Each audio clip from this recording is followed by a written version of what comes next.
সুহৃদ সাংবাদিকবৃন্দ, আসসালামু আলাইকুম। এই প্রেস কনফারেন্সে আপনাদের সামগ্রহ উপস্থিতির জন্য আমরা কৃতজ্ঞ। মূল্যবোধ আন্দোলনের পক্ষ থেকে আমরা আপনাদেরকে স্বাগত জানাচ্ছি।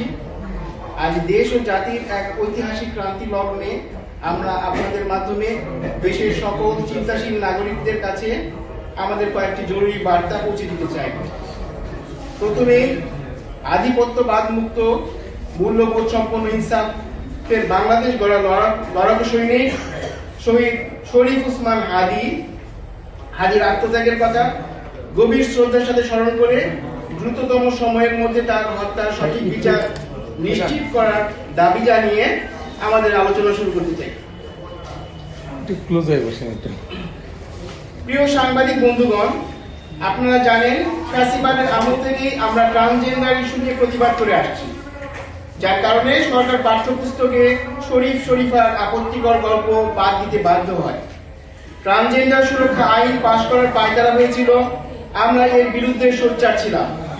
24-এর ঐতিহাসিক গণ অভ্যুত্থানে শহীদ আবু সাইদ সহ শত শত শহীদ ইসলামী মূল্যবোধে তাড়িত হয়ে হাসি মুখে তাদের জীবন দান করে গেছেন। আবু সাইদের ফেসবুক স্ট্যাটাসে তার এলজিবিটি বিরোধিতার সুস্পষ্ট প্রমাণ বিদ্যমান। শহীদ ওসমান হাদি ভারতীয় আধিপত্যবাদকে চ্যালেঞ্জ করার পাশাপাশি এলজিবিটি ও ট্রান্সজেন্ডারের নামে পাশ্চাত্যের সাংস্কৃতিক আগ্রাসনের পথেও বাধা হয়ে উঠেছিলেন। আমরা দেশের নীতি নির্ধারক মহল, রাজনৈতিক ও ধর্মীয় নেতৃবৃন্দ এবং শিক্ষক ও বুদ্ধিজীবীগণকে সভ্যতা ও মূল্যবোধ বিলাসী সমকামী বৃত্তিচার প্রতিষ্ঠার অপতৎপরতার বিরুদ্ধে সচেতনতা গড়ে তুলতে নিরবচ্ছিন্ন চেষ্টা চালিয়ে আসছি। আপনারা এও জানেন, অন্তর্বর্তীকালীন সরকারের আমলে একজন চরমপন্থী সমকামী, যে কখনো ট্রান্স নারী আবার কখনো সমকামী পুরুষ বলে দাবি করে চরম আপত্তিকর অপরাধমূলক কাজে লিপ্ত রয়েছে। সে বিশিষ্ট গবেষক ডক্টর মোহাম্মদ সরওয়ার হোসেন এবং আসিফ মাহতাব উচ্চ এ দুজন সম্মানিত বিশ্ববিদ্যালয় শিক্ষককে বারবার হত্যার প্ররোচনা দিয়ে আসছে। তাদের শিরোচ্ছেদকৃত মাথা দিয়ে ফুটবল খেলার কার্টুন অঙ্কন করে সে সোশ্যাল মিডিয়ায় প্রচার করে দিব্যি ঘুরে বেড়াচ্ছে।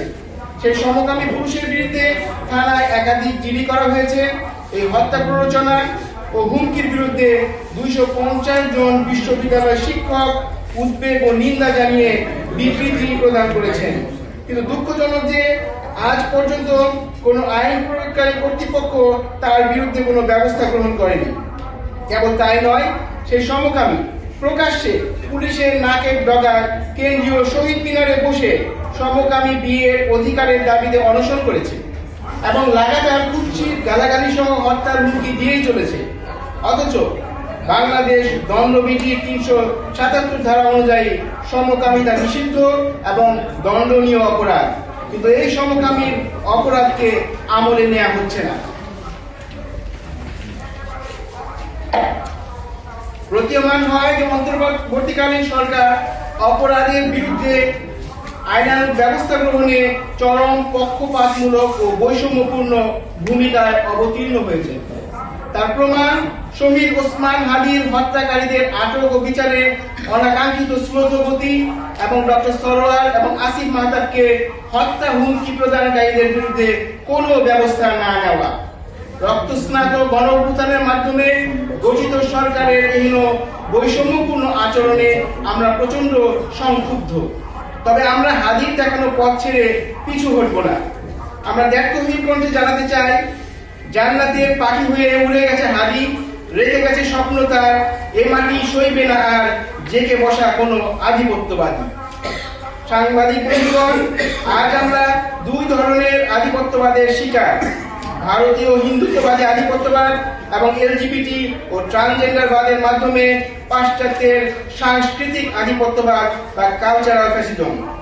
অত্যন্ত দুঃখের সাথে জানাতে হচ্ছে যে অন্তর্বর্তীকালীন সরকার অত্যন্ত সূক্ষ্ম কৌশলে বিভিন্ন শব্দ বা পরিভাষার মার প্যাচে দেশবাসীকে ধোঁকা দিয়ে বাংলাদেশের সমকামী বান্ধব সমাজ প্রতিষ্ঠার নীল নকশা বাস্তবায়নে অনেক দূর অগ্রসর হয়েছে। সেই পরিভাষাগুলোর অন্যতম হলো লিঙ্গ বৈচিত্র্য, লিঙ্গ সমতা, সাম্য, অন্তর্ভুক্তিমূলক রাষ্ট্র বা ইনক্লুসিভ রাষ্ট্র ইত্যাদি। বাত ব্যথা, প্যারালাইসিস কিংবা আর্থ্রাইটিস, আধুনিক ফিজিওথেরাপি ও পুনর্বাসন চিকিৎসায় নির্ভরযোগ্য নাম ডিপিআরসি। বড় রাজনৈতিক দলের প্রধান ইউরোপীয় ইউনিয়নের সাথে মিটিং শেষে ইনক্লুসিভ বাংলা গড়ার প্রত্যয় ব্যক্ত করেছেন। অন্য একটি বড় রাজনৈতিক দল রেইনবো নেশনের কথা বলছেন। সারা পৃথিবীতেই রেইনবো শব্দ ও সিম্বলটি এখন সমকামী আন্দোলনকে রিপ্রেজেন্ট করে। ফলে বিবিসির সাংবাদিকরা যখন এই দলের স্থায়ী কমিটির একজন সদস্যকে প্রশ্ন করেন রেইনবো নেশন নামে ভবিষ্যৎমুখী নতুন ধারার সামাজিক চিন্তার যে চুক্তির যে চিন্তা, সেখানে আধুনিক যুগের রেইনবো মুভমেন্ট বিবেচনায় আছে কিনা। কারণ বর্তমান বিশ্বে ট্রান্সজেন্ডার এবং সমকামী অধিকার আন্দোলনে রেইনবো শব্দটি জনপ্রিয়। তার উত্তরে সরাসরি না বোধক উত্তর না দিয়ে তিনি বলেন, আপনি সবই কিন্তু একবারে করতে পারবেন এমন কোনো কথা নেই, সেটা করার জন্য ক্ষেত্র প্রস্তুত করার একটা ব্যাপার আছে।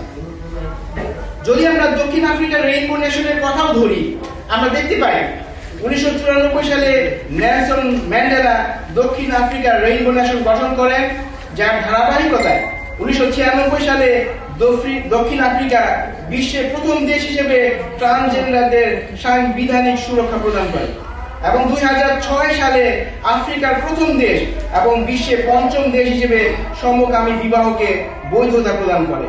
প্রশ্ন জাগে, এত বড় একটি রাজনৈতিক দলের বুদ্ধিজীবীদের জ্ঞান ভান্ডারে শব্দের এমন আকাল কেন পড়লো যে সমকামী বান্ধব শব্দই তাদের খুঁজে নিতে হলো?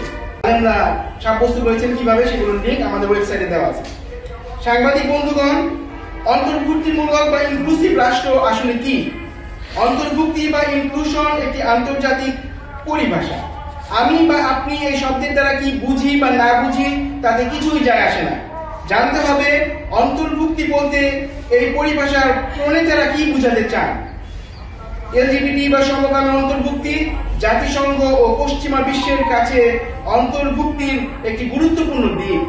কোন দেশ বা সমাজ কতটুকু এলজিবিটি বা সমকামী বান্ধব তা পরিমাপের জন্য 5টি ক্ষেত্রে ইউএনডিপির 51টি সূচক রয়েছে। এই সূচকগুলোকে বলা হয় এলজিবিটিআই ইনক্লুশন ইন্ডেক্স। এই সূচকগুলো নিশ্চিত করা হলে যে ইনক্লুসিভ বাংলাদেশ আমরা পাবো, সেখানে জাতীয় সংসদে সমকামীদের কোটা থাকবে 2.8 ইন্ডেক্স। স্কুলের শিক্ষাক্রমে সমকামী আচরণ সহ বিভিন্ন ধরনের যৌনতা সংক্রান্ত তথ্য থাকবে ইন্ডেক্স 1.7।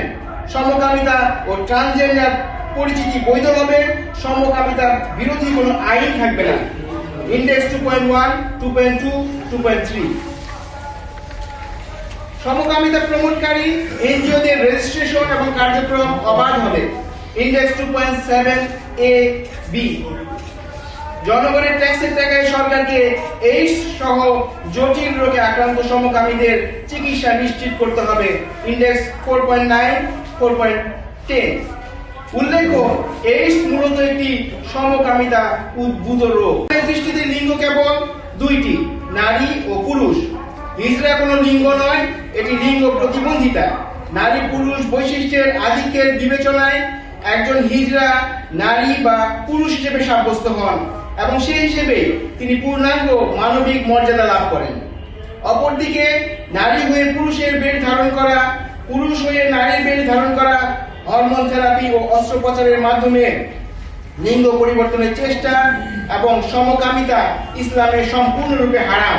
সারা বিশ্বের উলামায়ে কেরাম ট্রান্সজেন্ডারকে কুফরি হিসেবে আখ্যায়িত করেছেন। আমাদের ওয়েবসাইটে আপনাদের যে বিবৃতি দেওয়া আছে সেখানে এগুলো সবগুলো লিঙ্ক দেওয়া। সাংবাদিক বন্ধুগণ, আপনারা অবগত আছেন যে চায়না, রাশিয়া এবং তুরস্ক এলজিবিটির বিরুদ্ধে শক্ত অবস্থান গ্রহণ করেছে। মূলত ইউরোপীয় ইউনিয়ন এবং ইউএসএইড এর মাধ্যমে আমাদের দেশে এলজিবিটি বান্ধব সমাজ গঠনের কার্যক্রম পরিচালিত হয়ে আসছিল, কিন্তু ডোনাল্ড ট্রাম্প ডিইআই তথা ডাইভার্সিটি, ইকুইটি এন্ড ইনক্লুশন এর বিরুদ্ধে অবস্থান নিয়েছেন। তিনি ডিইআই প্রোগ্রামকে রেডিক্যাল এবং ওয়াস্টফুল প্রোগ্রাম আখ্যায়িত করে সমস্ত ডিইআই প্রোগ্রাম বাতিল করে দিয়েছেন। ফলে বাংলাদেশে ইউএসএইড এর সমস্ত ফান্ড বন্ধ হয়ে গেছে। কাজে কোন রাজনৈতিক দল বা সরকারের জন্য 18 কোটি মানুষের মূল্যবোধের বিপক্ষে গিয়ে শুধুমাত্র ইউরোপীয় ইউনিয়নকে সন্তুষ্ট করার জন্য এলজিবিটি বান্ধব পলিসি গ্রহণ করা নির্বুদ্ধিতাপূর্ণ এবং গণ আকাঙ্ক্ষার বিরুদ্ধে অবস্থান গ্রহণের নামান্তর।